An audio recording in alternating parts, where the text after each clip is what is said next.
नमस्कार, मी आनंद धर्मा तुंगळे. आपण पाहतात मुंबई जनता न्यूज. आज आपण गोरेगावमध्ये वॉर्ड क्रमांक 53 मधून आपले सुशिक्षित डॉक्टर हेमंत नाना ठाकूर यांनी आपली उमेदवारी जाहीर केली आहे. आता उद्या त्यांना एक चिन्ह पण भेटणार आहे आणि आपण थेट त्यांच्याशी संवाद साधूया. नमस्कार डॉक्टर साहेब. नमस्कार. तुमचं पहिली गोष्ट तर मुंबई जनता न्यूजमध्ये स्वागत आहे. तुम्ही आपली उमेदवारी दाखल केली. मला एक प्रश्न आहे की तुम्ही डॉक्टर, एक सुशिक्षित डॉक्टर असून तुम्ही या राजकारणात का पडलात? सर, थँक्यू मुंबई जनताने मला ही संधी दिल्याबद्दल. धन्यवाद. मी गेल्या 20 वर्षांपासून दिल्ली सरनगरमध्ये राहतोय. बरोबर. डॉक्टर आहे, सगळं छान आहे. लोकांचा मला प्रश्नच हा आहे की अरे बाबा तू या घाणीत का पडतो. बरोबर बरोबर. पण मला एक कळतं की जर आपल्याला व्यवस्थेमध्ये बदल घडवून आणायचा असेल तर आपल्याला व्यवस्थेचा भाग होणं गरजेचं आहे. Yes yes. आज विभाग क्रमांक 53 हा जो आपला एरिया आहे, या एरियामध्ये बिंबिसार नगर, वनराई कॉलनी आणि विशेषतः आरे कॉलनीचा मोठा परिसर आपल्या या विभागामध्ये येतो. जिथे आपले आदिवासी बांधव राहतात, बरेचसे Okay. गोरगरीब तिथे राहतात आणि बरेचसे अशी मंडळी की मी ज्यांना एक मध्ये जरा थोडासा ब्रेक घेतो. तुम्ही आरेमध्ये गेलात? मी आरेमध्ये फिरलोय, मी Okay. पाड्यामध्ये फिरलोय आणि मी तुम्हाला सांगू इच्छितो की मी बीएमसी मध्ये मध्ये मी काम केलेलं आहे. ओके. आणि त्यावेळेला आम्ही आरेचे पाडे, न्यूझीलंड हॉस्टेल असेल किंवा रॉयल पंप्स मध्ये तिकडे Yes. जे पेशंटना सुविधा देणं असेल, ह्या सगळ्या गोष्टी आम्ही केलेल्या आहेत. बरोबर. आणि ते करताना मला असं जाणवलं की इथे आजही बेसिक गोष्टींची सुद्धा इथे किती कमी आहे. म्हणजे सगळ्यात पहिला आणि महत्वाचा मुद्दा म्हणजे आरोग्य. एक डॉक्टर असल्यामुळे मला बरोबर. तिथे ती गोष्ट फार जाणवली की इथल्या लोकांना चांगल्या आरोग्य सुविधा आजही मिळत नाहीये. 2025-26 आता उजाड हो हो हो. आणि इतके वर्ष होऊन सुद्धा आजही आदिवासी किंवा त्या आरेमधल्या भागातल्या लोकांना आज बेसिक सुविधांची सुद्धा, ज्या मूलभूत गरजा आपण म्हणतो त्याची सुद्धा तिथे वानवा आहे. तिथे प्रत्येक पाड्यापर्यंत व्यवस्थित धड रस्ता झालेला नाहीये. हो. तिथे पाण्याची समस्या आहे. बरोबर. तिथे चांगली शौचालय नाहीये. कितीतरी महिलांना कितीतरी प्रॉब्लेम तिथे होतात.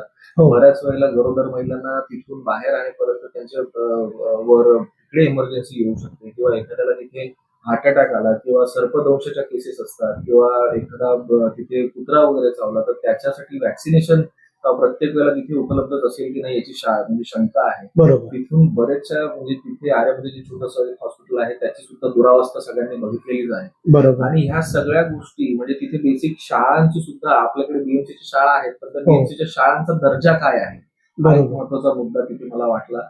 आणि मी पहिल्यापासून एक समाजकारणामध्ये होतोच, पण समाजकारणामध्ये आपण आपल्याला लिमिटेशन्स असतात. आणि बऱ्याच वेळेला मग ते रस्त्यावरचे खड्डे, पाणी, लाईट, आरोग्य, शाळा आणि ह्या सुविधा आपल्याला जर तिथे बदल घडून आणायचा असेल तर आपल्याला नक्कीच व्यवस्थेचा भाग व्हायला पाहिजे ही जाणीव मला कुठेतरी झाली. आणि म्हणून मी ठरवलं की ह्या वेळेला ही संधी आपण सोडायची नाहीये.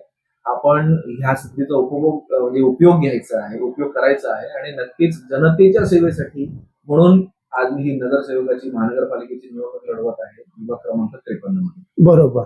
अच्छा, मला एक डॉक्टर साहेब सांगा की तुम्ही जनतेची नाडी बघून तुम्ही जनतेचे प्रश्न सोडवता. बरोबर आहे? बरोबर आहे.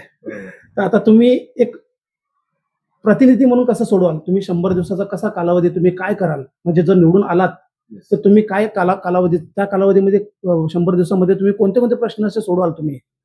एक मला थोडक्यात सांगा. Yes yes. बघा, मी तुम्हाला मगाशी सांगितल्याप्रमाणे आपल्या विभागामध्ये एसआरपीएफ, बिंबिसार नगर, वनराई कॉलनी आणि आरे.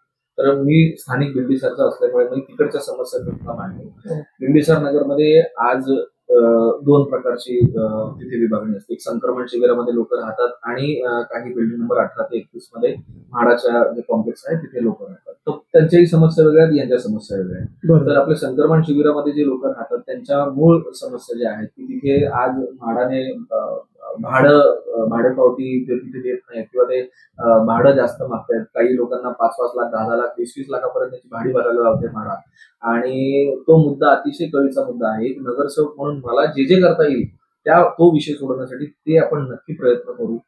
तिथे स्थानिक लेवलला घनकचरा व्यवस्थापन हा महत्वाचा मुद्दा आहे. कचऱ्याचे डबे सुद्धा आज तिथे दिले गेलेले नाही आहेत बऱ्याचशा बिल्डिंग्स मध्ये. बरोबर. साफसफाई होते, नाही असं नाहीये, पण बऱ्याच वेळेला तो कचरा अस्ताव्यस्त पडलेला असतो आणि तिथे त्याचं नियोजन करणं हे फार महत्वाचं आहे. आमच्या इथे एक मोठं ग्राउंड आहे. गणेश मैदान त्या ग्राउंडची दुरावस्था झालेली आहे. तिथे मुलांना खेळता येत नाहीये. त्या ग्राउंडमध्ये दिवे नाहीये. ते दिवे नसल्यामुळे तिथे बरेचसे चरस गांजा आणि ही सेवन करणारे जी लोक असतात त्यांचं तिथे आता प्रमाण वाढलेलं आहे आणि त्याच्यामुळे एरियामध्ये लोकांना फिरायला सुद्धा आता भीती वाटायला लागलेली आहे. सो ह्या गोष्टींवर मी तिथे फोकस करणार आहे आणि बिंबिसार नगरमध्ये पार्किंगची फार मोठी समस्या आहे. तो आजच्या घडीला एक ज्वलंत मुद्दा आहे. भले आपल्याला तो कदाचित काही वाटणार नाही, पण आता गेल्या आठवड्यामध्ये एक असा प्रसंग झाला जिथे एक आग लागली होती एका बिल्डिंगमध्ये, छोटीशी आग लागली होती. पण फायर ब्रिगेडचा ट्रक दोन्ही बाजूला पार्किंग गाड्या पार्क केल्यामुळे आतमध्ये येऊ शकला नाही. म्हणजे ती जर आग मोठी असती आणि जर काही जीवितहानी जीवितहानी घडू शकली असती, पण नशिबाने तिथे काही घडलं नाही. पण फायर ब्रिगेडची गाडी आत न येणं हे फार आपल्यासाठी म्हणजे दुर्दैव आहे आणि ती धोक्याची सूचना आहे. बरोबर. आणि म्हणून मग तो पार्किंगचा मुद्दा सुद्धा आपल्याला तिथे सोडवणं गरजेचं आहे. बरोबर. वनराई कॉलनीमध्ये आपण जर पुढे गेलो तर वनराई कॉलनीमध्ये आता तिथे रिडेव्हलपमेंट प्रश्न तिथे सुरू आहे रिडेव्हलपमेंटचं. ओके. आणि तिथे लोकांना तिथे जे आता हॉकर्स तिथे अनधिकृतरित्या वाढलेले आहेत किंवा समोर त्यांच्या आयटी मधली लोक आहेत तिथे नेस्को आणि निर्लॉन सारखे जे आयटी पार्ट्स आहेत तिथून जी मंडळी ह्या बाजूला येतात आणि ते हॉकर्स त्यांना सर्व करत असतात आणि त्याच्यामुळे तिथे प्रचंड रोगराई निर्माण होते, अस्वच्छता असते. तो एक प्रश्न आहे. तिथे सुद्धा पार्किंग इलिगल पार्किंग होत असते आणि ती इलिगल पार्किंग रस्त्याच्या कडेला लागून असल्यामुळे तिथेही लोकांना बराच त्रास होतो. बसस्टॉप जर असेल बंधाईच्या भिंतीजवळ तर लोक अक्षरशः हायवेच्या अर्ध्यापर्यंत म्हणजे सर्व्हिस रोड पर्यंत तिथे लोक उभे राहतात. तिथे बरेचसे ऍक्सिडेंट सुद्धा त्याच्यामुळे झालेले आहेत. बरोबर. तो सुद्धा तिथे महत्वाचा मुद्दा आहे. आणि आता पुन्हा आपण जर आरेमध्ये गेलो तर आरेमध्ये माझी सगळ्यात प्रायोरिटी जी असेल ते म्हणजे आरोग्य. तिथल्या लोकांना चांगल्या आरोग्य सुविधा देणे हे माझं प्राथमिक हे असेल आणि मी पुढच्या 100 दिवसात मी ते पहिल्या त्या गोष्टीला हात घालेन.